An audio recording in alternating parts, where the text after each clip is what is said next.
Contrairement aux apparences, aucun bateau ne prend le départ aujourd'hui du chenal des Sables d'Olonne. Ces applaudissements nourris sont en fait réservés aux caméras.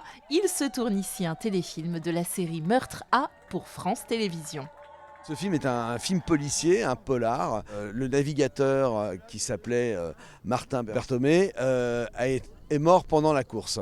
Et sa femme, qui est flic, revient 4 ans après, parce qu'il y a une série de meurtres qui se passent autour du sponsor. Pas simple toutefois de recréer l'ambiance de l'événement avec seulement une trentaine de figurants. Sur cette scène de départ de course, alors que la comédienne Marie-Josée Croze traverse la foule, l'effet est toutefois saisissant. Mais on va alterner ce peu de figuration avec des images d'archives pour essayer d'avoir au maximum la foule, l'ambiance, le son. On ne pouvait pas reconstituer entièrement un départ du Vendée Globe de par le nombre d'IMOCA qu'il faudrait pour avoir un vrai départ. Donc là on a l'ami Caline qui est partenaire avec nous sur ce film. Donc c'était bien parce qu'on a quand même la possibilité d'avoir filmé l'IMOCA partant.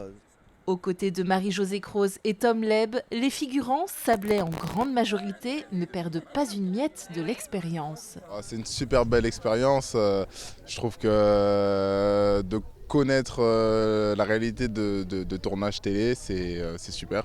Pour voir comment se passait l'envers du décor. Quand on regarde un film, on n'imagine pas tout ce qu'il y a derrière. Toutes les équipes qui sont en place, toutes les répétitions qu'il faut faire. Et c'est agréable de côtoyer tout ce monde-là.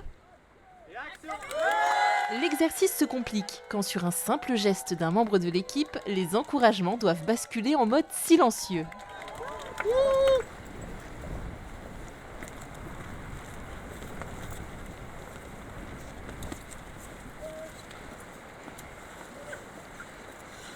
C'est coupé, merci. C'est différent quand même de pas crier, de faire semblant, c'est un peu différent, mais bon, ça va, on va quand même pas aller dire que c'est très compliqué quand même.